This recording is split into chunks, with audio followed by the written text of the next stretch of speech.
Muy buenos días, jóvenes.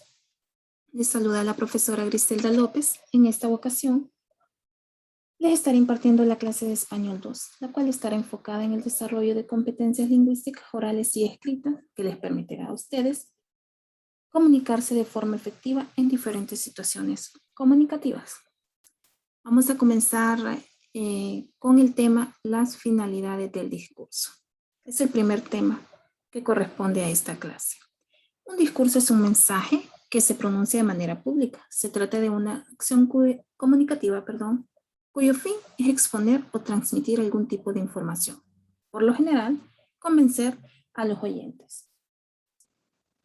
Dicho de otra forma, es un conjunto de palabras con el fin de transmitir algo. ¿Qué cosa? Un mensaje importante que convenza a los receptores. El proceso de comunicación tiene como finalidad transmitir y recibir información. Pero para que este proceso sea efectivo, el mensaje debe ser recibido, interpretado y comprendido correctamente. Al intercambiar esta información, el emisor envía un mensaje a un receptor.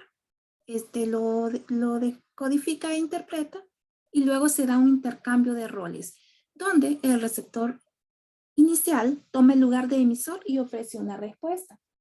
Tras llevar a cabo todo este procedimiento, lo habitual es que se dé un proceso de retroalimentación, en el que el destinatario, en este caso el receptor, puede opinar o corresponder con cualquier otro mensaje como respuesta al emisor. En este caso, cambian los papeles, pero el procedimiento sigue siendo el mismo. Este intercambio plantea dos interrogantes muy importantes. ¿De qué manera manifiesta sus intenciones el emisor y de qué forma interpreta esas intenciones el receptor? Veamos el ejemplo de esta conversación que surge en una carnicería. Vendedor: ¿qué desea? Cliente: terminar la carrera y desempeñarme como doctor. Vendedor: ¿qué desea? Cliente: perdón, ¿qué tipo de corazón tiene? Vendedor: muy sano, gracias. Como podrán ver en esta conversación, las respuestas no son apropiadas. Sin embargo, son posibles en otro contexto. Cuando nosotros hablamos de contexto, nos referimos al entorno lingüístico del que depende el sentido de una palabra, frase o conversación. Y como podrán notar, aquí no tiene nada que ver la conversación que surgió con el entorno que se refiere a una carnicería. Entonces, son inapropiadas. Sentido y significado. Debido a la importancia del contexto y al papel de los interlocutores, existe diferencia entre sentido y significado. El significado es directo, lineal, explícito, es dado por el sistema lingüístico. Este asigna un valor semántico a un conjunto de signos fónicos o gráficos que se organizan en estructuras determinadas sin tomar en cuenta el contexto.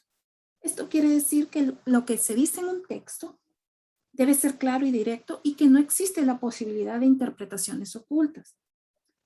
Eso es explícito, que significa fácil y libre de obstáculos. El valor semántico hace referencia al conjunto de signos fónicos y gráficos. Fónico, que tiene que ver con la voz, con el sonido, y gráfico es la representación de los sonidos del habla humana. Sentido es el resultado de la relación entre el contexto, los interlocutores y las palabras. Es decir, el significado que adquiere una palabra en función de la intención del hablante o del contexto en que se emplea. Y el significado es la idea o concepto con el que se relaciona. Por ejemplo, la palabra miedo en un determinado contexto puede adquirir el sentido de sensación de indiferencia si se expresa en tono irónico. Me he disfrazado de pirata. ¡Oh, qué miedo! Ese miedo no se refiere a que está asustado. Ese miedo tiene un significado irónico y cambia según cómo yo lo esté pronunciando. La interpretación que el emisor realice del mensaje es influenciada por estos tres factores: lo que conozca del destinatario y las experiencias tenidas con este, el contexto situacional en que se da el intercambio comunicativo y los pensamientos, las actitudes y la vivencia del receptor. Finalidades del discurso. El discurso hablado o escrito tiene diversas finalidades. Conseguir un nuevo empleo, conquistar a alguien, divertirse un rato. También como convencer, entretener, argumentar, persuadir, motivar. Todo esto debe ser atractivo y novedoso y bien fundamentado para que pueda captar la atención de los receptores. Es común encontrar mensajes que tienen una finalidad aparente e intenciones más privadas. Para comunicar estas intenciones, las personas hacen uso de elementos verbales con el fin de alcanzar una meta. Para que este proceso tenga éxito, es necesario que las metas de los interlocutores sean similares o compatibles. Por ejemplo, si alguien tiene como objetivo hablar acerca de un tema determinado, el receptor debe compartir el mismo interés u objetivo. De no ser así, la comunicación no sería exitosa. Muy bien, aquí tienen la primera asignación. A partir de la lectura y comprensión del tema anterior, responda a las siguientes proposiciones. El proceso de comunicación tiene como finalidad, aquí ven dos recuadros, ahí lo van a llenar. Para que la comunicación sea efectiva, el mensaje debe de ser, aquí lo llenan, cuando el emisor y el receptor no comparten el mismo esquema de conocimiento, se produce la interpretación que el emisor realice del mensaje es influenciada por estos, ¿se acuerdan que leímos 3 factores? Aplicación. Escriba con cada frase 2 oraciones que posean distintos significados. Papel en blanco y anda volando. Muy bien.